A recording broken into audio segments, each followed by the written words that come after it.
हरे कृष्णा। स्कंद 2 chapter 1 ईश अनुभूति का प्रथम सोपान। श्लोक 1। हे सर्वव्यापी परमेश्वर, मैं आपको सादर नमस्कार करता हूँ। श्री सुखदेव गोस्वामी ने कहा, हे राजन, आपका प्रश्न महिमामय है क्योंकि यह समस्त प्रकार के लोगों के लिए बहुत लाभप्रद है। इस प्रश्न का उत्तर श्रवण करने का प्रमुख विषय है और समस्त अध्यात्मवादियों ने इसको स्वीकार किया है। हे सम्राट, भौतिकता में उलझे उन व्यक्ति जो परम सत्य विषय ज्ञान के प्रति अंधे हैं, उनके पास मानव समाज में सुनने के लिए अनेक विषय होते हैं। ऐसे ईर्ष्यालु गृहस्थ का जीवन रात्रि में या तो सोने या मैथुन में रत रहने तथा दिन में धन कमाने या परिवार के सदस्यों के भरण पोषण में बीतता है। आत्म तत्व से विहीन व्यक्ति जीवन की समस्याओं के विषय में जिज्ञासा नहीं करते क्योंकि वे शरीर, बच्चे तथा पत्नी रूपी विष्णुमुख सैनिकों के प्रति अत्यधिक आसक्त रहते हैं। पर्याप्त अनुभवी होने के बावजूद भी वे अपने अवश्यम भावी विनाश को नहीं देख पाते। हे भरतवंशी, जो समस्त कष्टों से मुक्त होने का इच्छुक है, उसे उन भगवान का श्रवण, महिमा गायन तथा स्मरण करना चाहिए जो परमात्मा, नियंता तथा समस्त कष्टों से रक्षा करने वाले हैं। पदार्थ तथा आत्मा के पूर्ण ज्ञान से, योग शक्ति के अभ्यास से या स्वधर्म का भली भांति पालन करने से मानव जीवन की जो सर्वोच्च सिद्धि प्राप्त की जा सकती है, वह जीवन के अंत में भगवान का स्मरण करना। हे राजा परीक्षित, मुख्यतः सर्वोच्च अध्यात्मवादी जो विधि विधानों एवं प्रतिबंधों से ऊपर है, वे भगवान का गुणगान करने में आनंद का अनुभव करते हैं। द्वापर युग के अंत में मैंने अपने पिता शील द्वैपायन व्यासदेव से श्रीमद् भागवतम नाम के इस महान वैदिक साहित्य के अनुपूरक ग्रंथ का अध्ययन किया जो समस्त वेदों के तुल्य है। हे राजर्षि, मैं अध्यात्म में दृढ़ता पूर्वक पूर्ण रूप से स्थित था, तथापि मैं उन भगवान की लीलाओं के वर्णन के प्रति आकृष्ट हुआ जिनका वर्णन प्रतुबद्ध उत्तम श्लोकों द्वारा किया जाता है। मैं उसी श्रीमद् भागवत को आपको सुनाने जा रहा हूँ क्योंकि आप भगवान श्री कृष्ण के सर्वाधिक निष्ठावान भक्त है। जो व्यक्ति श्रीमद् भागवत को पूरे ध्यान से तथा सम्मान पूर्वक सुनता है, उसे मोक्षदायक परमेश्वर की विचल श्रद्धा प्राप्त होती है। हे राजन, महान अधिकारियों का अनुगमन करके भगवान के पवित्र नाम का निरंतर कीर्तन उन समस्त लोगों के लिए सफलता का निसंशय तथा निर्भीक मार्ग है जो समस्त भौतिक इच्छाओं से मुक्त हैं, अथवा जो समस्त भौतिक भोगों के इच्छुक है, और उन लोगों के लिए भी जो दिव्य ज्ञान के कारण आत्मतुष्ट है। ऐसे दिग्र जीवन से क्या लाभ जिसे इस संसार में वर्षों तक अनुभवहीन बने रहकर गवा दिया जाए। इससे तो अच्छा है पूर्ण चेतना का एक क्षण, क्योंकि इससे उसके परम कल्याण का मार्ग प्रशस्त होता है। राजश्री घटवाक को जब यह सूचना दी गई कि उनकी आयु का केवल एक क्षण शेष है, तो उन्होंने तुरंत अपने आप को समस्त भौतिक कार्यकलापों से मुक्त करके परम रक्षक भगवान की शरण ले ली। हे महाराज परीक्षित, अब आपकी आयु केवल 7 दिन शेष है, अतएव इस अवधि में आप उन समस्त अनुष्ठानों को संपन्न कर सकते हैं जो आपके अगले जीवन के परम कल्याण के लिए आवश्यक हैं। मनुष्य को चाहिए कि जीवन के अंतकाल में मृत्यु से तनिक भी भयभीत न हो, अपितु वह भौतिक शरीर से तथा उनसे संबंधित सारी वस्तुएं एवं उससे संबंधित समस्त इच्छाओं से अपनी आसक्ति तोड़ ले। मनुष्य को घर छोड़ करके आत्म संयम का अभ्यास करना चाहिए। उसे तीर्थ स्थानों में नियमित रूप से स्नान करना चाहिए और ठीक से शुद्ध होकर एकांत स्थान में आसन जमाना चाहिए। मनुष्य उपयुक्त विधि से आसन जमा कर मन को 3 दिव्य अक्षरों अ उ उम का स्मरण कराए और श्वास विधि को नियंत्रित करके मन को वश में करे, जिससे वह दिव्य बीज को नहीं भूले। धीरे धीरे जब मन उत्तरोत्तर आध्यात्मिक हो जाए तो उसे इंद्रिय कार्यों से खींच लिया जाए, विलग कर लिया जाए। इससे इंद्रिय बुद्धि द्वारा वशीभूत हो जाएंगी। इससे भौतिक कार्यकलापों में लीन मन भी भगवान की सेवा में प्रवृत्त किया जा सकता है और पूर्ण दिव्य भाव में स्थित हो सकता है। तत्पश्चात श्री विष्णु के पूर्ण शरीर की अवधारणा को हटाए बिना एक एक करके श्री विष्णु के अंगों का ध्यान करना चाहिए। इस तरह मन समस्त इंद्रिय विषयों से मुक्त हो जाता है। तब चिंतन के लिए कोई अन्य वस्तु नहीं रह जानी चाहिए। चूंकि भगवान विष्णु परम सत्य है, अतएव केवल उन्हीं में मन पूर्ण रूप से निमग्न हो जाता है। मनुष्य का मन सदैव भौतिक प्रकृति के रजगुणों द्वारा विचलित और तमोगुण द्वारा मोहग्रस्त होता रहता है, किंतु मनुष्य ऐसी धारणाओं को भगवान विष्णु के संबंध द्वारा ठीक कर सकता है और इस तरह उनसे उत्पन्न गंदी वस्तुओं को स्वच्छ करके शांत बन सकता है। हे राजन, स्मरण की इस विधि से तथा परमेश्वर के सर्वथा कल्याण में व्यक्तिगत रूप के ही सर्वत्र दर्शन करने के अभ्यास में स्थिर होकर मनुष्य शीघ्र ही भगवान की भक्तिमय सेवा उनके प्रत्यक्ष आश्रय में प्राप्त कर सकता है। ये 10 के इंटरवल में बताइएगा श्लोक का नंबर। 22 राजोवाच यथा संधार्यते ब्राह्मण सौभाग्यशाली राजा परीक्षित ने आगे पूछा, है ब्राह्मण, कृपया करके विस्तार से यह बताएं कि मन को कहाँ और कैसे लगाया जाए और धारणा को किस तरह स्थिर किया जाए कि मनुष्य के मन का सारा मैल हटाया जा सके। सुखदेव गोस्वामी ने उत्तर दिया, मनुष्य को चाहिए कि आसन को नियंत्रित करे, यौगिक प्राणायाम द्वारा श्वास क्रिया को नियमित करे और इस तरह मन तथा इंद्रियों को वश में करे, फिर बुद्धि पूर्वक मन को भगवान की स्थूल शक्तियों विराट रूप में लगाए। घटनाओं से भरे संपूर्ण भौतिक जगत की यह विराट अभिव्यक्ति परम सत्य का व्यक्तिगत शरीर है, जिसमें ब्रह्मांड के भौतिक काल के फलस्वरूप भूत, वर्तमान तथा भविष्य का अनुभव किया जाता है। 7 प्रकार के भौतिक तत्वों के द्वारा प्रचंड ब्रह्मांडीय खोल आवरण के भीतर स्थित भगवान का विराट काय ब्रह्मांडीय स्वरूप विराट धारणा का विषय है। जिन पुरुषों ने इसकी अनुभूति की है, उन्होंने यह अध्ययन किया है कि पाताल नाम से जाने जाने वाले ग्रह मंडल विराट पुरुष के पांवों के तलवे हैं तथा उनकी एड़ियां और पंजे रसातल ग्रह समूह हैं, टखने महातल लोक हैं तथा उनकी पिंडलियां तलातल लोक हैं। विश्व रूप के घुटने सूतल नामक लोक हैं और दोनों जांघें वितल तथा तल लोक है। कटी प्रदेश महितल है और उसकी नाभि का गड्ढा भाई अंतरिक्ष है। विराट रूप वाले आदि पुरुष की छाती ज्योतिषिक स्वर्ग लोक है, उसकी गर्दन महर लोक है, उसका मुख जन लोक है और उसका मस्तक तप लोक है। सर्वोच्च लोक जिसे सत्य लोक कहते हैं, 1000 सिरों मस्तिष्कों वाले उन आदि पुरुष का सिर है। इंद्रिय इत्यादि देवताओं विराट पुरुष की बाहें हैं, 10 इंद्रियां उसके कान है और भौतिक ध्वनि उनकी श्वनेन्द्रियां हैं। दोनों अश्वनी कुमार उनके नथुने हैं तथा भौतिक सुगंध उनकी घ्राणेन्द्रियां हैं। उनका मुख प्रज्वलित अग्नि है। श्लोका 30। भाई अंतरिक्ष उनकी आंखों के गड्ढे हैं तथा देखने की शक्ति के लिए सूर्य उनके नेत्र गोलक है। दिन तथा रातें उनकी पलके हैं और उनकी भ्रकुटी की गतियों में ब्रह्मा तथा अन्य महापुरुषों का निवास होता है। जल का धीश्वर वरुण उसका तालु तथा सभी वस्तुओं का रस या सार उसकी जीभ है। वे कहते हैं कि वैदिक स्तोत्र भगवान के मस्तक है और मृत्यु के देवता तथा पापियों को दंड देने वाले यम उनकी दाढ़ें हैं। स्नेह की कला ही उनके दांतों की पंक्ति है और सर्वाधिक मोहिनी माया ही उनकी मुस्कान है। ये भौतिक सृष्टि रूपी महान सागर हमारे पर डाली गई उनकी चितवन स्वरूप है। लज्जा भगवान का ऊपरी ओठ है, लालसा उनकी ठुड्डी है, धर्म उनका वक्षस्थल तथा अधर्म उनकी पीठ है। भौतिक जगत में समस्त जीवों के जनक ब्रह्मा जी उनकी जनेन्द्रियां हैं और मित्रा वरुण उनके दोनों अंडकोश हैं। सागर उनकी कमर है और पर्वत उनकी अस्थियों के समूह हैं। हे राजा, नदियां उस विराट शरीर की नसें हैं, वृक्ष उनके रोम है और सर्वशक्तिमान वायु उनकी श्वास है। व्यतीत होते हुए युग उनकी गति तथा प्रकृति के तीनों गुणों की प्रतिक्रियाएं ही उनके कार्यकलाप हैं। हे कुरुश्रेष्ठ, जल ले जाने वाले बादल उनके सिर के बाल हैं, दिन या रात्रि की संधियां उनके वस्त्र हैं तथा भौतिक सृष्टि का परम कल्याण ही उनकी बुद्धि है। चंद्रमा ही उनका मन है जो समस्त परिवर्तनों का आगार है। पदार्थ का सिद्धांत महत्तत्व सर्वव्यापी भगवान की चेतना है, जैसा कि विद्वानों ने बल देकर कहा है, तथा रुद्रदेव उनका अहंकार है। घोड़ा, खच्चर, ऊंट तथा हाथी उनके नाखून हैं तथा जंगली जानवर और सारे चौपाई भगवान के तटी प्रदेश में स्थित हैं। विभिन्न प्रकार के पक्षी उनकी दक्ष कलात्मक सूची के सूचक हैं।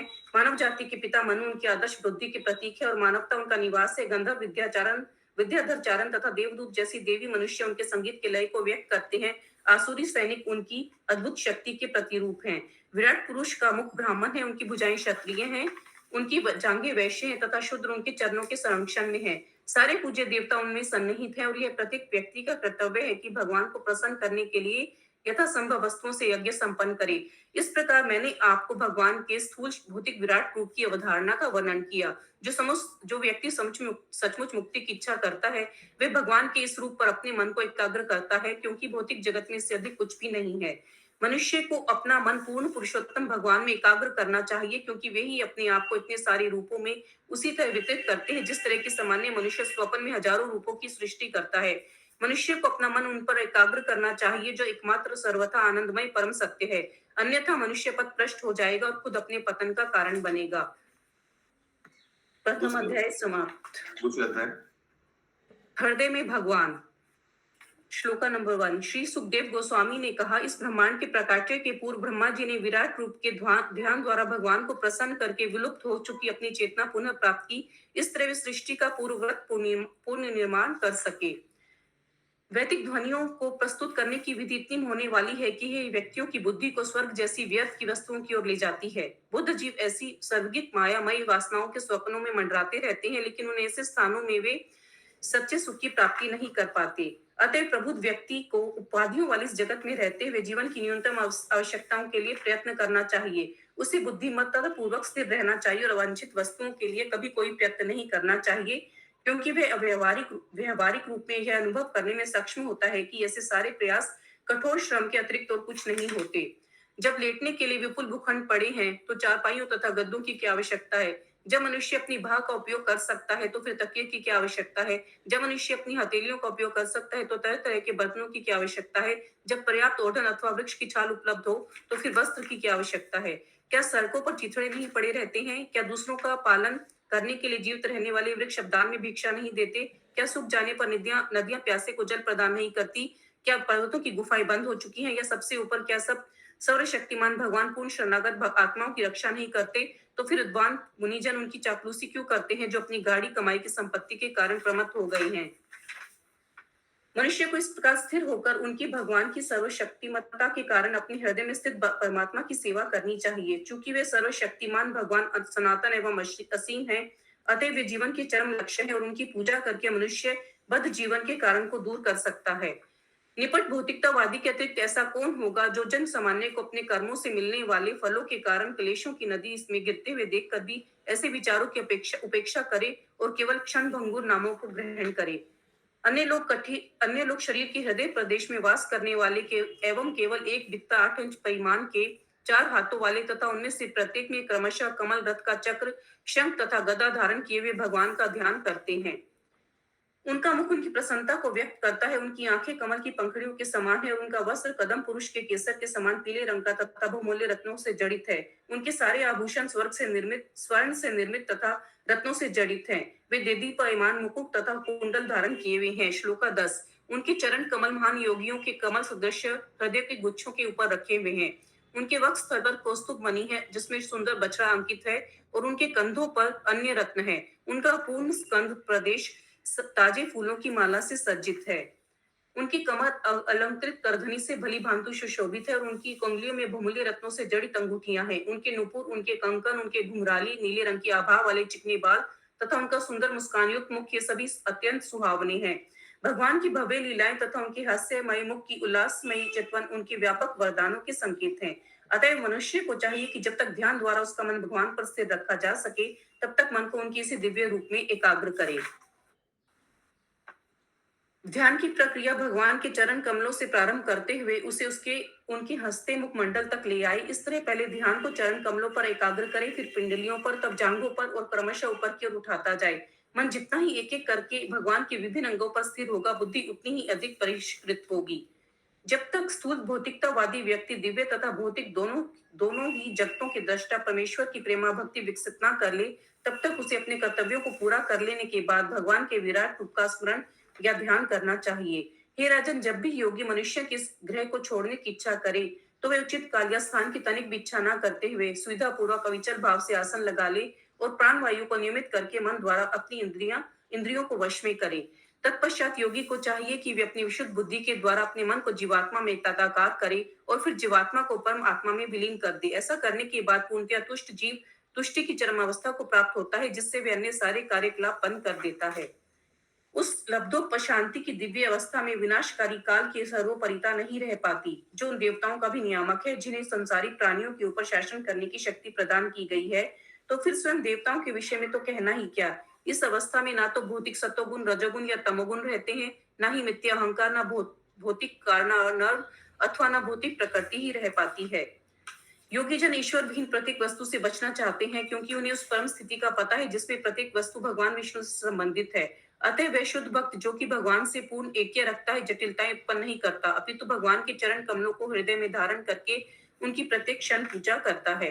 वैज्ञानिक ज्ञान के बल पर मनुष्य को परमानुभूति में पूर्ण रूप से स्थिर हो जाना चाहिए और इस तरह समस्त भौतिक इच्छाओं को क्षमन करने में समर्थ हो जाना चाहिए। इसके बाद मनुष्य को वायु द्वार गुदा को पांव की एड़ी से बंद करके तथा प्राण वायु को एक एक करके क्रमशः 6 प्रमुख स्थानों चक्रों में एक एक करके ऊपर ले जाना चाहिए और तब भौतिक शरीर का त्याग कर देना चाहिए। श्लोका 20। ध्यान मग्न भक्त को चाहिए कि वे प्राण वायु को धीरे धीरे नाभि से हृदय से छाती में और वहां से तालू के निचले भाग तक ले जाए। उसे बुद्धि से समस्त चित्त स्थानों को ढूंढ निकालना चाहिए। तत्पश्चात भक्ति योगी को अपनी प्राण वायु दोनों भवों के मध्य लाना चाहिए और तब प्राण वायु के सातों बहिर्द्वारों को बंद करके उसे भगवत धाम वापस जाने को अपना लक्ष्य बनाना चाहिए। हरे कृष्ण। हरे कृष्ण। सब श्रीमद् भागवतम को देखिए आंख से और कान से, माता जी जो पढ़ रही है वो सुनिए, नहीं तो नींद आ जाएगा। ठीक है, इसलिए श्रीमद् भागवतम को थोड़ा कष्ट करके पेज उल्टाइए, देखिए और कान से श्रवण कीजिए। हम देख रहे हैं बहुत भक्त लोग सो जा रहे हैं, ठीक है। देख रहे प्रभु जी, हम लोग देख रहे हैं। नंदिनी माता जी है। और अच्छा, ये स्पीड में और कौन पढ़ सकेगा? और कोई है जिनका हाथ में श्रीमद् भागवतम है, ये स्पीड में पढ़ना चाहेंगे पिंकी माता जी? I sure? और मेरे पास भागवतम है। नहीं, ये स्पीड में पढ़ सकेंगे क्योंकि थोड़ा तो फिर अब थोड़ा एनर्जी। माता जी अच्छा पढ़ रही है। अरे मैं क्या बोल रहा हूँ खराब पढ़ रही है? मैं क्या बोल रहा हूँ समझ में आ रहा है? जी प्रभु जी, समझ में आ रहा है। हाँ प्रभु जी, स्पीड में पढ़ना। हाँ, कोई है जो पढ़ सकेंगे? पिंकी माता जी ने हाथ उठाया, और कोई है? ओके, सुचारू गोपी माता जी ठीक है, इंद्रावती माता जी ठीक है। Yes, continue. मैं चाहता हूँ निर्गुणा माता जी आप पूरा 4 बजे तक करें, हालांकि I want you to complete till 4 o'clock, but let's see, please continue. तत्पश्चात भक्ति योगी को अपनी प्राण वायु दोनों भवों का मध्य लाना चाहिए और तब प्राण वायु के सातों बहिद्वारों को बंद करके उसे भगवत धाम वापस जाने को अपना लक्ष्य बनाना चाहिए। यदि वे भौतिक भोग की सारी इच्छाओं से मुक्त है तब उसे ब्रह्म रंध्र तक पहुंचना चाहिए तथा भगवान के पास चले जाने पर अपने सारे भौतिक बंधनों को त्याग देना चाहिए। तथापि हे राजन, यदि योगी में अत्यधिक भौतिक भोगों की इच्छा बनी रहती है, जैसे कि सर्वोच्च लोक ब्रह्मलोक जाने की या अष्ट सिद्धियां प्राप्त करने की अथवा यशों के साथ भ्राई अंतरिक्ष में यात्रा करने की या लाखों ग्रहों में से किसी एक में स्थान प्राप्त करने की इत्यादि, तो उसे भौतिकता में ढले मन तथा इंद्रियों को अपने साथ साथ ले जाना होता है। अध्यात्मवादियों का संबंध आध्यात्मिक शरीर से होता है। फलस्वरूप अपनी भक्ति, तपस्या, योग शक्ति तथा दिव्य ज्ञान के बल पर वे भौतिक जगत के भीतर तथा बाहर अबाध रूप से विचरण कर सकते हैं, किंतु सकाम कर्मी यानी फिर भौतिकतावादी इस तरह मुक्त रूप से कभी विचरण नहीं कर सकते। हे राजन, जब योगी सर्वोच्च लोक ब्रह्मलोक पहुंचने के लिए इस प्रकाशमान सुषमना द्वारा आकाश गंगा के ऊपर से गुजरता है, तो वह सर्वप्रथम अग्निदेव के गृह वैष्णवर पर जाता है, जहां वह सारे कल्मशों से परिशुद्ध हो जाता है। तब वह भगवान हरि से तदात्म के लिए उससे भी ऊपर शिशुमार चक्र को जाता है। यह शिशुमार चक्र संपूर्ण ब्रह्मांड के घूमने की किली है और ये विष्णु गर्भोदक्षाय विष्णु की नाभि कहलाती है। केवल योगी ही शिशुमार चक्र को पार करता है और ऐसे लोक महरलोक को प्राप्त करता है, जहां भृगु जैसे परिशुद्ध हो चुके महर्षि 4300000000 आगे 100 वर्षों की आयु भोगते हैं। ये लोग उन संतों द्वारा भी पूजित हैं जो अध्यात्म पद को प्राप्त हैं। संपूर्ण ब्राह्मण के अंतिम संहार के समय ब्रह्मा के जीवन के अंत में अनंत के मुख से ब्रह्मांड के नीचे से अग्नि की ज्वाला फूट निकलती है। योगी ब्रह्मांड के समस्त लोगों को भस्म होकर राख होते हुए देखता है और शुद्धात्मा द्वारा प्रयुक्त होने वाले वायु यानों के द्वारा सत्यलोक के लिए प्रस्थान करता है। सत्यलोक में जीवन की अवधि 2 प्राण अर्थात 15, 480, 000, 000, 000 वर्ष आंकी जाती है। सत्यलोक में ना तो शोक है, ना बुढ़ापा, ना मृत्यु। वहां किसी प्रकार की वेदना नहीं है, जिसके कारण किसी तरह की चिंता भी नहीं है। हाँ, कभी कभी चेतना के कारण लोगों पर दया उमड़ती है जो भक्ति योग से भौतिक जगत के दुर्लभ कष्टों को भोग रहे हैं। सत्यलोक पहुंचकर भक्त विशेष रूप से अपने सूक्ष्म शरीर से अपने स्थूल शरीर जैसी पहचान में निर्भय होकर समाविष्ट हो जाने में सक्षम होता है और क्रमशः वह भूमि से जल, अग्नि, तेज तथा वायु की अवस्था पार करता हुआ अंत में आकाश की अवस्था में पहुंच पाता है। इस प्रकार भक्त विभिन्न इंद्रियों के सूक्ष्म विषयों को पार कर जाता है, यथा सूंघने से सुगंधि को, चखने से स्वाद को, स्वरूप देखने से दृष्टि को, संपर्क द्वारा स्पर्श को, आकाशीय पहचान से कान के कंपनों को तथा भौतिक कार्यकलापों से इंद्रियों को। श्लोक 30। इस तरह से भक्त स्थूल तथा सूक्ष्म आवरणों को पार करके अहंकार के स्तर में प्रवेश करता है। उस अवस्था में वह भौतिक गुणों, रजो तथा तमो गुणों को इस उदासीन बिंदु में विलीन कर देता है और इस तरह वह सतोगुणी अहंकार को प्राप्त होता है। इसके पश्चात सारा अहंकार महत तत्व में विलीन हो जाता है और वह शुद्ध आत्म साक्षात्कार के बिंदु तक आता है। केवल श्लोक 31। केवल विशुद्ध आत्मा ही पूर्ण आनंद तथा तुष्टि के साथ अपनी वैधानिक अवस्था में भगवान के साथ संगति करने की पूर्णता प्राप्त कर सकता है। जो कोई भी ऐसी भक्तिमय पूर्णता को पुनः जागृत करने में समर्थ होता है, तो वह इस भौतिक जगत के प्रति फिर से आकृष्ट नहीं होता और इसमें लौटकर कभी नहीं आता। हे महाराज परीक्षित, आप इतना जान ले कि मैंने आपकी समुचित जिज्ञासा के प्रति जो भी वर्णन किया है वह वेदों के कथनानुसार है और वही सनातन सत्य है। इसे साक्षात भगवान कृष्ण ने ब्रह्मा से कहा था, क्योंकि वे ब्रह्मा द्वारा समुचित रूप से पूजे जाने पर उनसे प्रसन्न हुए थे। जो लोग भौतिक विश्व में भटक रहे हैं, उनके लिए भगवान कृष्ण की प्रत्यक्ष भक्ति से बढ़कर मोक्ष का कोई अधिक कल्याणकर साधन नहीं है। महापुरुष ब्रह्मा ने ध्यान पूर्वक तथा अत्यंत मनोयोग से वेदों का 3 बार अध्ययन किया और उनकी भली भांति समीक्षा कर लेने के बाद वे इस निष्कर्ष पर पहुंचे कि पूर्ण पुरुषोत्तम भगवान श्री कृष्ण के प्रति आकर्षण रति ही धर्म की सर्वोच्च सिद्धि है। आत्मा के साथ भगवान श्री कृष्ण प्रत्येक जीव में उपस्थित है और जब हम देखते हैं तथा बुद्धि की सहायता लेते हैं तब हमें इस तथ्य का अनुभव होता है और इसकी परिकल्पना की पुष्टि होती है। हे राजन, अतः यह आवश्यक है कि प्रत्येक मनुष्य सर्वत्र तथा सदैव पुरुषोत्तम भगवान का श्रवण करे, गुणगान करे तथा स्मरण करे। जो लोग भक्तों के अत्यंत प्रिय भगवान श्री कृष्ण की अमृत तुल्य कथा को कर्ण रूपी पात्रों से भर भर कर पीते हैं, वे भौतिक भोग के नाम से विख्यात दूषित जीवन उद्देश्य को पवित्र कर लेते हैं और इस प्रकार पूर्ण पुरुषोत्तम परमेश्वर के चरण कमलों में भगवत धाम को वापस जाते हैं। द्वितीय अध्याय पूर्ण। थर्ड चैप्टर शुरू होने वाला है। Third chapter, please start. अध्याय 3, शुद्ध भक्तिमय सेवा, हृदय परिवर्तन। श्री सुखदेव स्वामी ने गोस्वामी। माता जी, हाँ जी प्रभु जी, मैं मेरा क्वेश्चन था कि प्रभु जी जैसे कुछ मैंने अनुवाद में कोई लाइन समझ में ना आए तो पूछ सकते हैं? नहीं पूछ सकते हैं। हरे कृष्ण। यस, कंटिन्यू माता जी। श्री सुखदेव गोस्वामी ने कहा, हे महाराज परीक्षित, आपने मुझसे मरणासन बुद्धिमान मनुष्य के कर्तव्य के विषय में जिस प्रकार जिज्ञासा की उसी प्रकार मैंने आपको उत्तर दिया है। जो व्यक्ति निर्विशेष ब्रह्म ज्योति तेज में लीन होने की कामना करता है उसे वेदों के स्वामी ब्रह्मा जी या विद्वान पुरोहित बृहस्पति की पूजा करनी चाहिए। जो प्रबल काम शक्ति का इच्छुक हो उसे स्वर्ग के राजा इंद्र की और जो अच्छी संतान का इच्छुक हो उसे प्रजापतियों की पूजा करनी चाहिए। जो अच्छे भाग्य का आकांक्षी हो उसे भौतिक जगत की अधीक्षिका दुर्गा देवी की पूजा करनी चाहिए। जो अत्यंत शक्तिशाली बनना चाहिए उसे अग्नि की और जो केवल धन की इच्छा करता हो उसे वसुओं की पूजा करनी चाहिए। यदि कोई महान वीर बनना चाहता है तो उसे शिव जी के रुद्र अवतारों की पूजा करनी चाहिए। जो प्रचुर अन्न की राशि चाहता है उसे अदिति की पूजा करनी चाहिए। जो स्वर्गलोक की कामना करे उसे अदिति के पुत्रों की पूजा करनी चाहिए। जो व्यक्ति संसारिक राज्य चाहता है उसे विश्वदेव की और जो जनता में लोकप्रियता का इच्छुक हो उसे साध्य देव की पूजा करनी चाहिए। जो दीर्घायु की कामना करता है उसे अश्विनी कुमारों की और जो पुष्ट शरीर चाहिए उसे पृथ्वी की पूजा करनी चाहिए। जो अपनी नौकरी पद के स्थायित्व की कामना करता है उसे क्षितिज तथा पृथ्वी दोनों की सम्मिलित पूजा करनी चाहिए। जो सुंदर बनना चाहता हो उसे गंधर्व लोक के सुंदर निवासियों की और जो अच्छी पत्नी चाहता हो उसे अप्सराओं तथा स्वर्ग की उर्वशी अप्सराओं की पूजा करनी चाहिए। जो अन्यों पर शासन करना चाहता हो उसे ब्रह्मांड के प्रमुख ब्रह्मा जी की पूजा करनी चाहिए। जो स्थायी कीर्ति का उच्छक हो उसे भगवान की तथा जो अच्छी बैंक बचत चाहता हो उसे वरुण देव की पूजा करनी चाहिए। यदि कोई अत्यंत विद्वान बनना चाहता है तो उसे शिव जी की और यदि कोई अच्छा वैवाहिक संबंध चाहता है तो उसे शिव जी की सती पत्नी देवी उमा की पूजा करनी चाहिए। ज्ञान के आध्यात्मिक विकास के लिए मनुष्य को चाहिए कि वह भगवान विष्णु या उनके भक्त की पूजा करे और वंश की रक्षा के लिए तथा कुल की उन्नति के लिए उसे विभिन्न देवताओं की पूजा करनी चाहिए। जो व्यक्ति राज्य सत्ता पाने का इच्छुक हो उसे मनुओं की पूजा करनी चाहिए। जो व्यक्ति शत्रुओं पर विजय पाने का इच्छुक हो उसे असुरों की और जो इंद्रिय तृप्ति चाहता है उसे चंद्रमा की पूजा करनी चाहिए। किंतु जो किसी प्रकार के भौतिक भोग की इच्छा नहीं करता उसे पूर्ण पुरुषोत्तम भगवान की पूजा करनी चाहिए। श्लोका 10।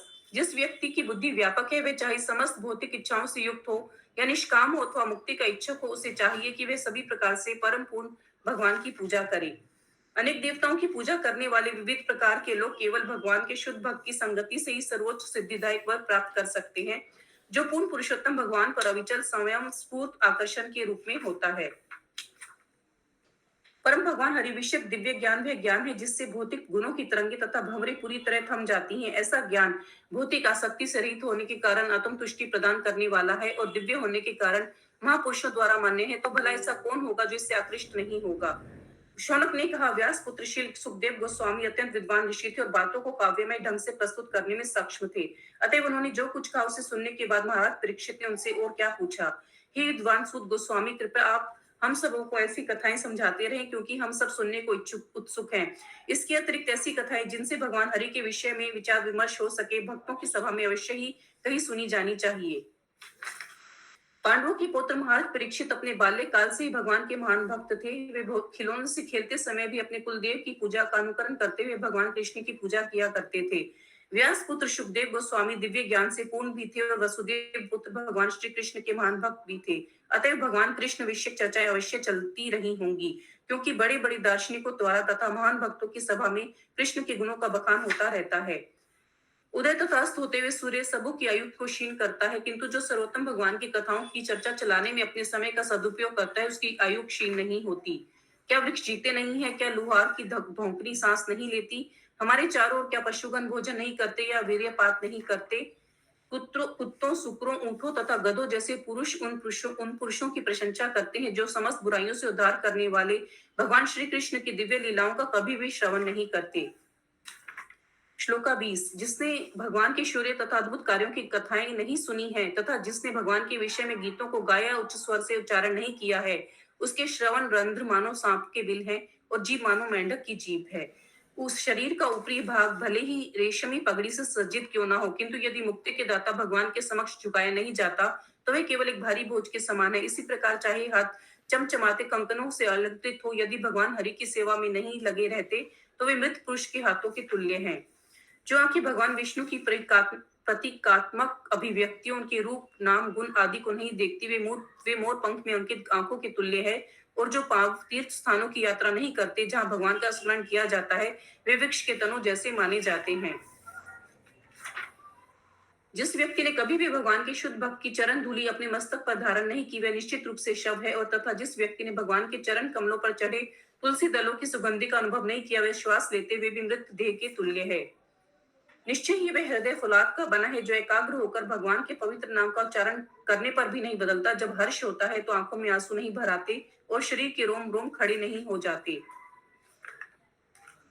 हे सूत गोस्वामी, आपके वचन हमारे मनों को भाने वाले हैं, अतः कृपा करके आप हमें यह उसी तरह बताएं जिस तरह से दिव्य ज्ञान में अत्यंत कुशल महान भक्त सुखदेव गोस्वामी ने महाराज परीक्षित के पूछे जाने पर उनसे कहा। 3 अध्याय संपूर्ण। सब हाथ उठाइए, सब हाथ उठाइए और जोर से बोलिए हरे कृष्णा। जोर से बोलिए, बोलिए हरे कृष्णा हरे कृष्णा हरे कृष्णा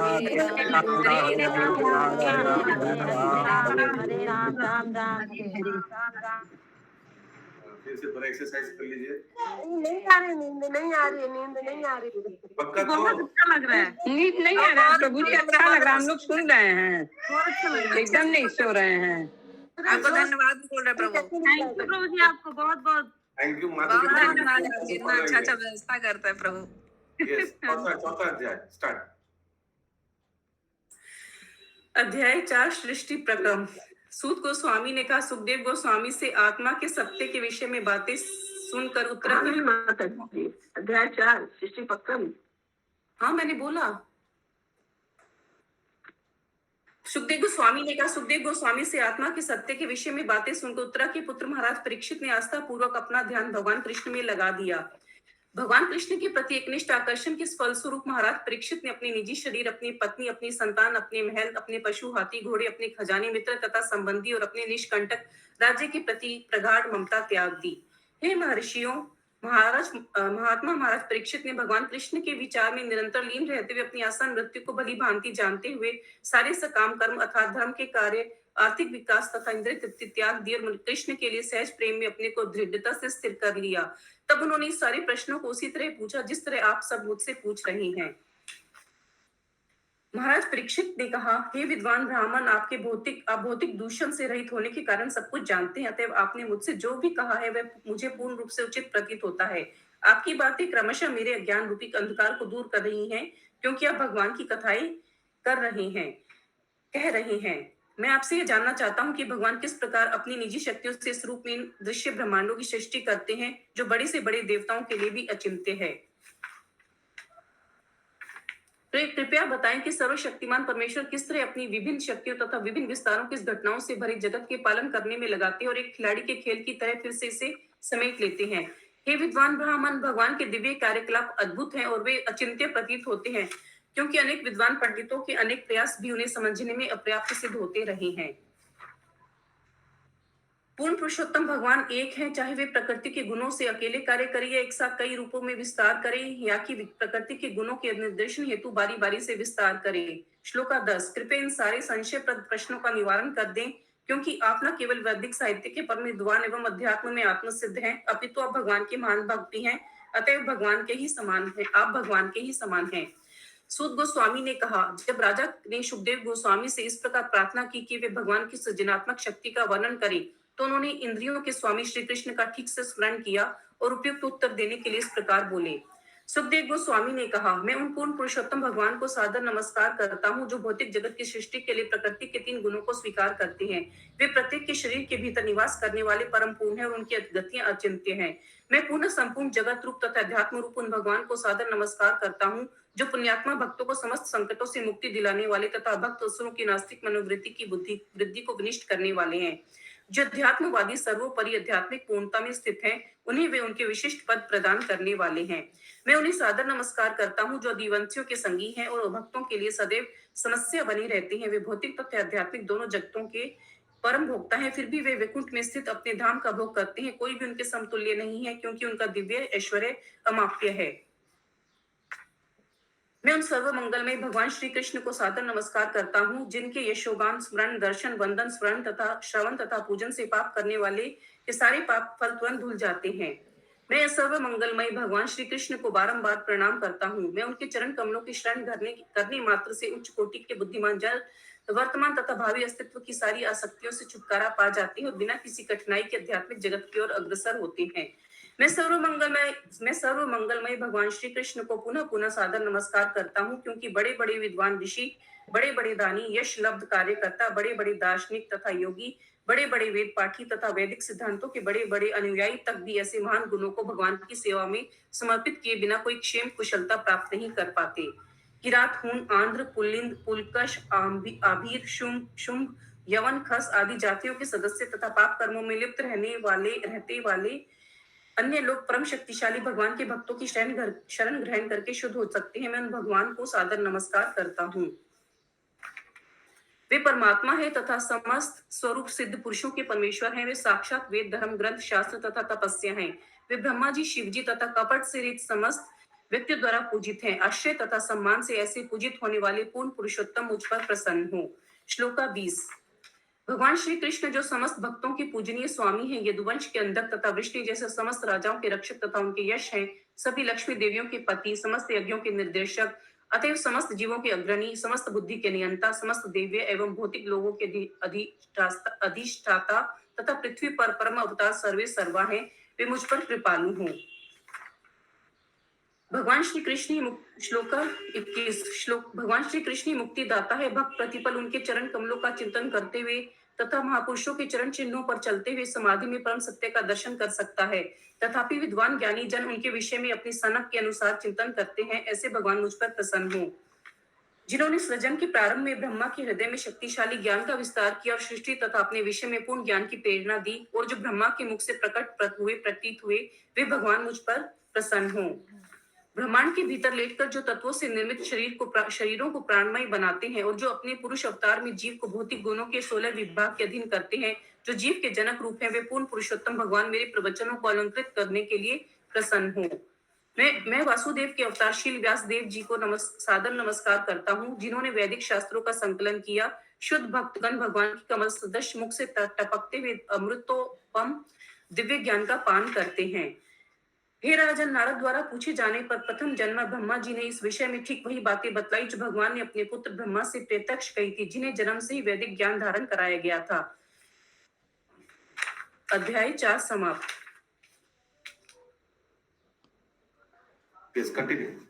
अध्याय 5 समस्त कारणों के कारण। श्री नारद मुनि ने ब्रह्मा जी से पूछा, हे देवताओं में प्रमुख देवता, हे प्रथम जन्मा जीव, मैं आपको सादर नमस्कार करता हूँ। कृपया करके मुझे वे दिव्य ज्ञान बताएं जो मनुष्य को आत्मा तथा परमात्मा के सत्य तक ले जाने वाला है।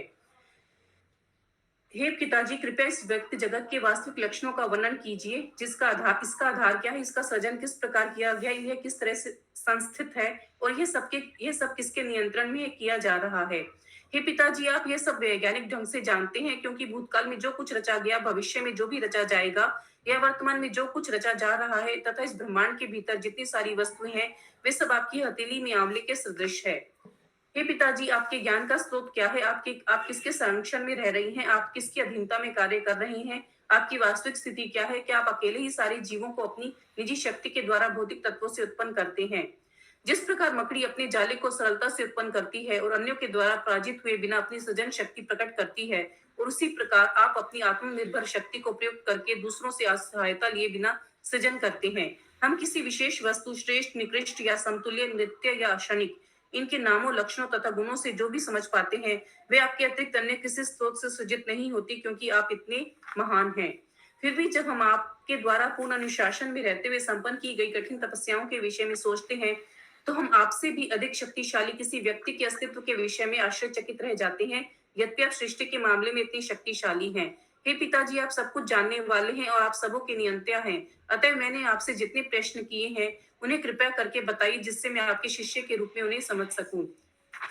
ब्रह्मा जी ने कहा, हे मेरे वत्स नारद, तुमने सबों पर मुझ सहित करुणा करके ही यह सारे प्रश्न पूछे हैं, क्योंकि इनसे मैं भगवान के पराक्रमों को बारीकी से देखने के लिए प्रेरित हुआ हूँ। श्लोका 10। तुमने मेरे विषय में जो कुछ कहा है वह असत्य नहीं है, क्योंकि जब तक कोई उन भगवान के विषय में अवगत नहीं हो लेता जो मुझसे परे परम सत्य रूप है, तब तक वह मेरी सशक्त कार्यकलापों से निश्चित रूप से मोहित होता रहेगा। भगवान द्वारा अपनी निजी तेज ब्रह्म ज्योति से की गई सृष्टि के बाद मैं उसी तरह सृजन करता हूँ, जिस तरह की सूर्य द्वारा अग्नि प्रकट होने के बाद चंद्रमा, आकाश, प्रभावशाली ग्रह तथा टिमटिमाते तारे भी अपनी चमक प्रकट करते हैं। मैं उन भगवान कृष्ण वासुदेव को नमस्कार करता हूँ तथा उनका ध्यान करता हूँ, जिनकी दुर्जय शक्ति उन्हें अल्पज्ञ मनुष्यों को इस तरह प्रभावित करती है कि वे मुझे ही परम नियंता कहते हैं। भगवान की भ्रामिका शक्ति माया अपनी स्थिति से लज्जित होने के कारण सामने ठहर नहीं पाती, लेकिन जो लोग इसके द्वारा मोहित होते हैं वे यह मैं हूँ, यह मेरा और यह मेरा है के विचारों में लीन रहने के कारण व्यर्थ की बातें करते हैं। सृष्टि के 5 मूल अवयव शाश्वत काल द्वारा उनसे उत्पन्न अन्योन्य क्रिया तथा व्यक्तिगत जीव का स्वभाव, ये सब भगवान वासुदेव के अधीनांश हैं। और सच बात तो यह है कि उनका कोई अन्य महत्व नहीं है। सारे वैदिक ग्रंथ परमेश्वर के द्वारा बनाए गए हैं और उन्हीं के निमित्त हैं। देवता भी भगवान के शरीर के अंगों के रूप में उन्हीं की सेवा के लिए है। विभिन्न लोग भी भगवान के निमित्त हैं और विभिन्न यज्ञ उन्हीं को प्रसन्न करने के लिए संपन्न किए जाते हैं। सभी प्रकार के ध्यान या योग नारायण की अनुभूति प्राप्त करने के लिए है। सारी तपस्याओं का लक्ष्य नारायण को प्राप्त करने के निमित्त है। दिव्य ज्ञान का संवर्धन नारायण की झलक प्राप्त करने के लिए है और चरम मोक्ष तो भक्त नारायण के धाम में प्रवेश करने के लिए ही है। उनके ही द्वारा प्रेरित होकर मैं भगवान नारायण द्वारा सर्वव्यापी परमात्मा के रूप में उनकी दृष्टि के सामने पहले जो सृजित हो चुका है उसी की फिर खोज करता हूँ, और मैं भी केवल उन्हीं के द्वारा सृजित हूँ। परमेश्वर अपने शुद्ध आध्यात्मिक रूप में सारे भौतिक गुणों से परे होते हैं, फिर भी भौतिक जगत के सर्जन उसके पालन तथा संहार के लिए वे अपनी बहिरंगा शक्ति के माध्यम से प्रकृति के गुणों को, सतो, रजो तथा तमो गुणों को स्वीकार करते हैं। भौतिक प्रकृति के तीनों गुण आगे चलकर पदार्थ, ज्ञान तथा क्रियाओं के रूप में प्रकट होकर सनातन रूप से दिव्य जीव को कार्य कारण के प्रतिबंधों के अंतर्गत डाल देते हैं और ऐसे कार्यों के लिए उसे उत्तरदायी बना देते हैं। श्लोका 20। हे ब्राह्मण नारद, अपरम दृष्टा दिव्य भगवान प्रकृति के उपयुक्त प्रकृति के तीनों गुणों के कारण जीवों की भौतिक इंद्रियों की अनुभूति से परे है, लेकिन मुझे समेत सबों नियंता है। समस्त शक्तियों के नियंता भगवान अपनी शक्ति से सनातन काल समस्त जीवों के भाग्य तथा उनके विशिष्ट स्वभाव का सृजन करते हैं और फिर स्वतंत्र रूप से उन्हें विलीन कर लेते हैं। प्रथम पुरुष अवतार कारणानवशायी विष्णु के बाद महत तत्व अथवा भौतिक सृष्टि के तत्व अथवा भौतिक सृष्टि के सिद्धांत घटित होते हैं, तब काल प्रकट होता है और काल क्रम से तीनों गुण प्रकट होते हैं। प्रकृति का अर्थ है 3 गुणात्मक अभिव्यक्तियां जो कार्यों में रूपांतरित होती हैं। वहां तत्व के विक्षुब्ध होने पर भौतिक क्रियाएं उत्पन्न होती हैं। सर्वप्रथम सतो तथा रजोगुण का रूपांतरण होता है और बाद में तमोगुण के कारण पदार्थ, उसका ज्ञान तथा भौतिक ज्ञान के विभिन्न कार्यकलाप प्रकट होते हैं। इस प्रकार आत्म केंद्रित भौतिकतावादी अहंकार तीनों स्वरूपों में रूपांतरित होकर सतोगुण, रजोगुण तथा तमोगुण बन जाता है। ये 3 स्वरूप हैं: पदार्थ को विकसित करने वाली शक्तियां, भौतिक सृष्टियों का ज्ञान तथा ऐसी भौतिकतावादी क्रियाओं का मार्गदर्शन करने वाली बुद्धि। हे नारद, तुम इसे समझने के लिए पूर्ण सक्षम हो। मिथ्याहंकार के अंधकार से 5 तत्वों में से पहला तत्व आकाश उत्पन्न होता है। उसका सूक्ष्म रूप शब्द का गुण है।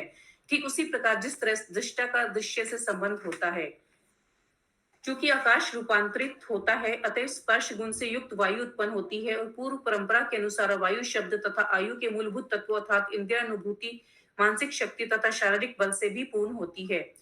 काल तथा प्रकृति के साथ ही जब वायु रूपांतरित होती है तो अग्नि उत्पन्न होती है और यह स्पर्श तथा ध्वनि का रूप धारण करती है। चूंकि अग्नि भी रूपांतरित होती है, अतः जल प्रकट होता है जो रस तथा स्वाद से पूरित होता है। परंपरा अनुसार यह भी रूप, स्पर्श तथा शब्द से परिपूर्ण होता है और जब यही जल अपनी नाना रूपता समेत पृथ्वी में रूपांतरित होता है तब वह सुगंधिमय प्रतीत होता है और परंपरा अनुसार यह रस, स्पर्श, शब्द तथा रूप के गुणों से पूरित हो उठता है। श्लोका 30। सतोगुण से मन उत्पन्न होकर व्यक्त होता है, साथ ही शारीरिक गतियों के नियंत्रक 10 देवता भी प्रकट होते हैं। ऐसे देवता दिशाओं के नियंत्रक, वायु के नियंत्रक सूर्यदेव, दक्ष प्रजापति के पिता, अश्वनी कुमार अग्निदेव, स्वर्ग का राजा इंद्र, स्वर्ग के पूजनीय अर्चा विग्रह, आदित्यों के प्रमुख तथा प्रजापति ब्रह्मा जी कहलाते हैं। सभी इस तरह अस्तित्व में आते हैं। रजोगुण में और अधिक विकार आने से बुद्धि तथा प्राण के साथ ही कान, त्वचा, नाक, आंख, जीभ, मुंह, हाथ, जनेंद्रियां, पांव तथा मल विसर्जन की इंद्रियां सभी उत्पन्न होती हैं। हे अध्यात्मवादियों में श्रेष्ठ नारद, जब तक ये सृजित अंग तथा यथा तत्व इंद्रिया, मन तथा प्रकृति के गुण जुड़ नहीं जाते, तब तक शरीर रूप धारण नहीं कर सकता। इस प्रकार जब पूर्ण पुरुषोत्तम भगवान की शक्ति के बल से ये सब एकत्र हो गए तो सृष्टि से मूल तथा गौण कारणों को स्वीकार करते हुए ये ब्रह्मांड अस्तित्व में आया। इस प्रकार सारे ब्रह्मांड हजारों युगों तक जल के भीतर कारण जल में पड़े रहे। समस्त जीवों के स्वामी ने उनमें से प्रत्येक में प्रवेश करके उन्हें पूरी तरह सजीव बनाया।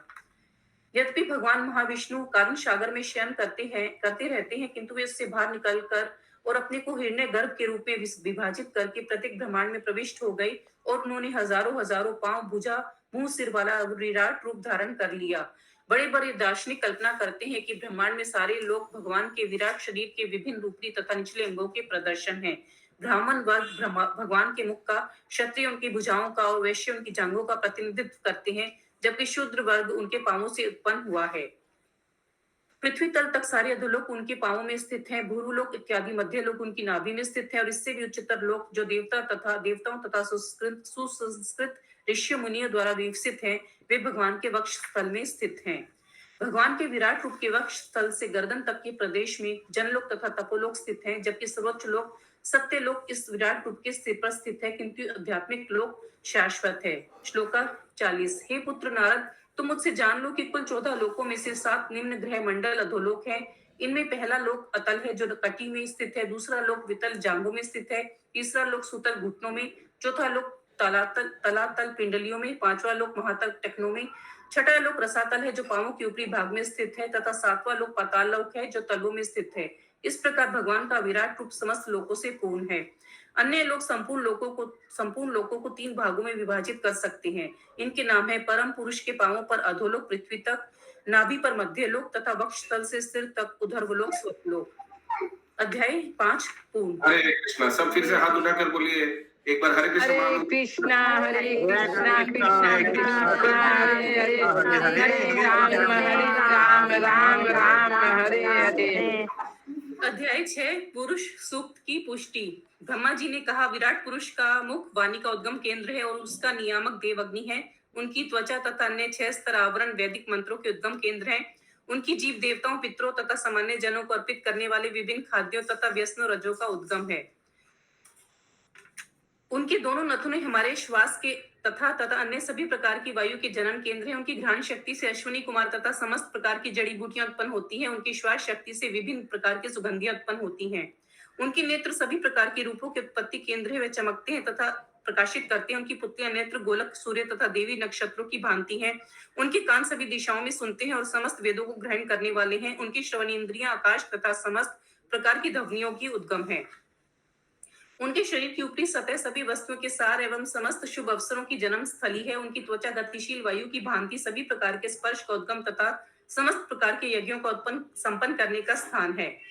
उनके शरीर के रोम समस्त प्रकार की वनस्पति के कारण है। विशेष रूप से उन वृक्षों के जो यज्ञ की सामग्री अवयव के रूप में काम आते हैं। उनके सिर तथा मुख के बाल बादलों के आगार है और उनके नाखून बिजली पत्थरों तथा लोह अयस्कों के उद्गम स्थल हैं। भगवान की भुजाएं बड़े बड़े देवताओं तथा जन सामान्य की रक्षा करने वाले अन्य नायकों के उद्गम स्थल हैं। भगवान के अगले डग उधर अधो तथा स्वर्ग लोक के एवं हमें जो भी चाहिए उसके आश्रय हैं। उनके चरण कमल सभी प्रकार के भय के लिए सुरक्षा का काम करते हैं। भगवान के जनांगों से जल वीर्य सृजन करता अवयव वर्षा तथा प्रजापतियों का जन्म होता है। उनके जनांग उस आनंद के कारण स्वरूप है जिससे जनन के कष्ट का प्रतिकार किया जा सकता है। हे नारद, भगवान के विराट रूप का गुदा द्वार मृत्यु के नियामक देव मित्र का लोक है और भगवान की बड़ी आंत का छोर ईर्ष्या, दुर्भाग्य, मृत्यु, नरक आदि का स्थान माना जाता है। श्लोक 10। भगवान की पीठ समस्त प्रकार की उद्विग्नता तथा ज्ञान एवं अनैतिकता का स्थान है। उनकी नसों से नदियां तथा जाले प्रवाहित होते हैं और उनकी हड्डियों पर बड़े बड़े पहाड़ बने हैं। भगवान का निराकार पहलू महासागरों का आश्रय स्थान है और उनका उदर भौतिक दृष्टि से विशिष्ट जीवों का आश्रय है। उनका हृदय जीवों के सूक्ष्म भौतिक शरीरों का आश्रय स्थान है। बुद्धिमान लोग इसे इस प्रकार से जानते हैं। तथापि उन महापुरुषों की चेतना धार्मिक सिद्धांतों का मेरा तुम्हारा तथा चारों कुमार सनक सनातन सनत कुमार तथा सनंदन का निवास स्थान है। यही चेतना सत्य तथा दिव्य ज्ञान का निवास स्थान है। मुझसे ब्रह्मा से लेकर तुम तथा भव शिव तक जितने भी बड़े बड़े ऋषि मुनि तुमसे पूर्व हुए हैं, एवं देवतागण असुरगण नाग मनुष्य पक्षी पशु सरीसृप इत्यादि तथा समस्त ब्रह्मांडों की सारे दृश्य अभिव्यक्तियां तथा यथा ग्रह नक्षत्र पुच्छल तारे सितारे विद्युत गर्जन तथा विभिन्न लोकों के निवासी यथा गंधर्व अप्सरा यक्ष राक्षस भूतगण उरक पशु पितर सिद्ध विद्याधर चारण एवं अन्य विविध प्रकार के जीव जिनमें पक्षी पशु तथा वृक्ष एवं अन्य जो कुछ हो सकता है सभी सम्मिलित हैं। वे सभी भूत वर्तमान तथा भविष्य सभी कालों में भगवान के विराट रूप द्वारा आच्छादित हैं तथा यद्यपि वे इन सबों से परे रहते हैं और सदैव एक बलशित आकार के रूप में रहते हैं। सूर्य अपने विकिरणों का विस्तार करके भीतर तथा बाहर प्रकाश वितरित करता है। इसी प्रकार से भगवान अपने विराट रूप का विस्तार करके सृष्टि में प्रत्येक वस्तु का आंतरिक तथा बाह्य रूप से पालन करते हैं। पूर्ण पुरुषोत्तम भगवान अमरता तथा निर्भयता के नियंत्रक हैं और वे भौतिक जगत के मृत्यु तथा सकाम कर्मों से परे हैं। हे नारद, हे ब्राह्मण, इसलिए परम पुरुष के यश का अनुमान लगा पाना कठिन है। पूर्ण पुरुषोत्तम भगवान अपनी 1/4 शक्ति के द्वारा समस्त भौतिक ऐश्वर्य के परम आगार के रूप में जाने जाते हैं, जिसमें सारे जीव रह रहे हैं। भगवान का धाम जो 3 उच्चतर लोकों से तथा भौतिक आवरणों से परिस्थित है, उसमें अमरता निर्भयता तथा जरा और व्याधि से चिंता मुक्ति का अस्तित्व रहता है। श्लोका 20। आध्यात्मिक जगत जो भगवान की 3/4 शक्ति से बना है, इस भौतिक जगत से परिस्थित है और यह उन लोगों के निमित्त है जिनका पूर्ण जन्म नहीं होता। अन्य लोग जो गृहस्थ जीवन के प्रति आसक्त हैं और ब्रह्मचर्य का व्रत कठोरता से पालन नहीं करते, उन्हें 3 लोकों के अंतर्गत ही रहना होता है। सर्वव्यापी भगवान अपनी शक्तियों के कारण व्यापक अर्थों में नियंत्रण कार्यों के तथा भक्तिमय सेवा के स्वामी हैं। वे समस्त परिस्थितियों की वास्तविक विद्या तथा अविद्या दोनों के परम स्वामी हैं। भगवान से सारे ब्रह्मांड तथा समस्त भौतिक तत्वों गुणों एवं इंद्रियों से युक्त विराट रूप उत्पन्न होते हैं। फिर भी वे ऐसे भौतिक प्रकाटियों से उसी तरह पृथक रहते हैं जिस तरह सूर्य अपनी किरणों तथा ताप से पृथक रहता है। जब मैं महापुरुष भगवान महाविष्णु के नाभि कमल पुष्प से उत्पन्न हुआ था, तो मेरे पास यज्ञ अनुष्ठानों के लिए उन महापुरुष के अशारीरिक अंगों के अतिरिक्त अन्य कोई सामग्री ना थी। योगोत्सव के संपन्न करने के लिए फूल पत्ती कुश जैसी यज्ञ सामग्रियों के साथ साथ यज्ञ वेदी तथा उपयुक्त समय वसंत की भी आवश्यकता होती है। यज्ञ की अन्य आवश्यकताएं हैं पात्र अन्न घी शहद सोना मिट्टी जल ऋग्वेद यजुर्वेद सामवेद तथा यज्ञ संपन्न कराने वाले 4 पुरोहित। यज्ञ की अन्य आवश्यकताओं में देवताओं का विभिन्न नामों से विशिष्ट मंत्रों तथा दक्षिणा के व्रतों द्वारा आवाहन सम्मिलित है। ये आवाहन विशिष्ट प्रयोजनों से तथा विशिष्ट विधियों तथा विशेष शास्त्र के अनुसार होने चाहिए। इस प्रकार मुझे भगवान के शारीरिक अंगों से ही यज्ञ के लिए आवश्यक सामग्रियों की तथा साथ सामान की व्यवस्था करनी पड़ी।